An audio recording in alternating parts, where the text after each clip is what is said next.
If you've been looking for a way to fill your free time with something that gets you out and active and lets you exercise, or whether you just want to get out and enjoy nature, then a kayak is definitely for you.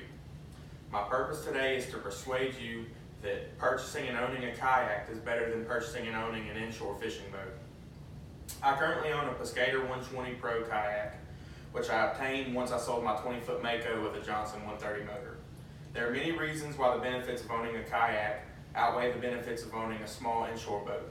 However, I will be focusing on three major points, which are much lower maintenance and purchase costs, ability to maneuver through marshes and small lakes, and access to unlimited fun and exercise.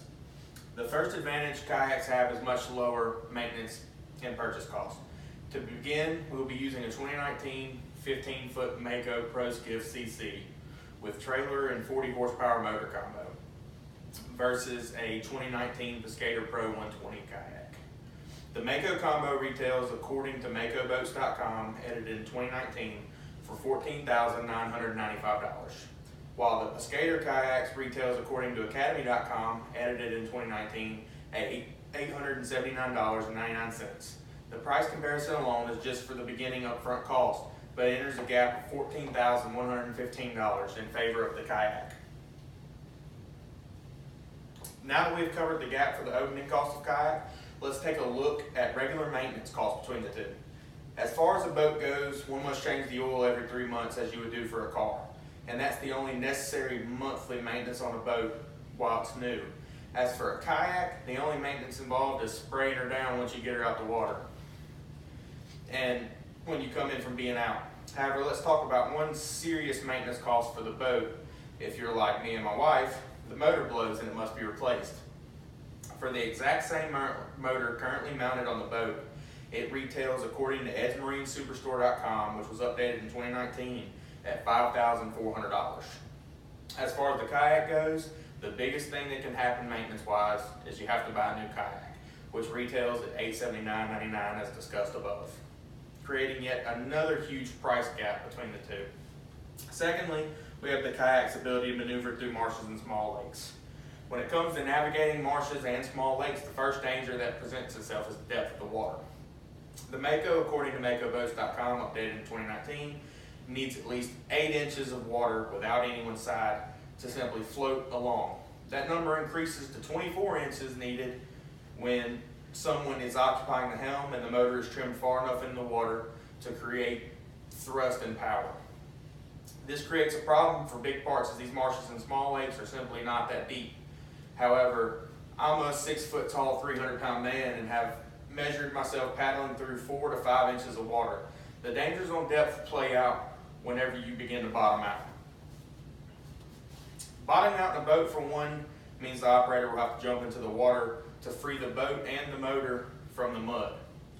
However, if the motor was trimmed too far down, it could also mean that destroying the foot of the motor, which means big bucks for a rebuild. However, in a kayak, if you bottom out, the most drastic possible outcome is you have to hop out or you capsize. But being bottomed out a time or two myself, all it was required was pushing myself backwards using the paddle and the ground, or scooting in a little motion like this. Next up on the topic of navigating in marshes and small lakes is the overall width of the vessel. As many marshes and small lakes, you will have slips no wider than 3 foot across.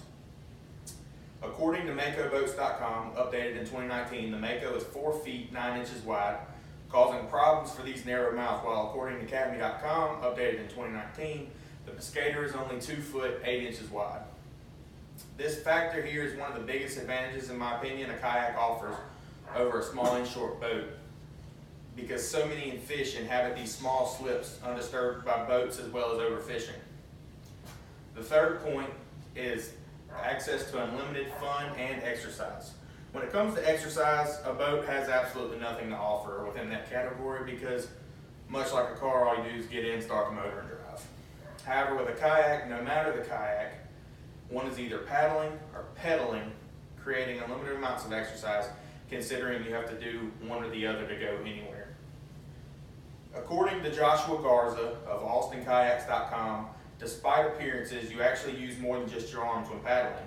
With a proper paddling technique and posture, you'll be using your torso, back, and even your leg muscles to propel yourself. While the majority of the motion is above the waist, the pressure you apply on the pegs or foot braces will result in the use of your leg muscles, as well as your core.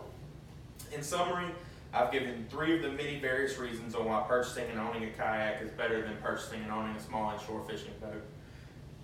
The 3 reasons are much lower maintenance and purchase cost, ability to maneuver through small marshes and lakes, and access to unlimited fun and exercise.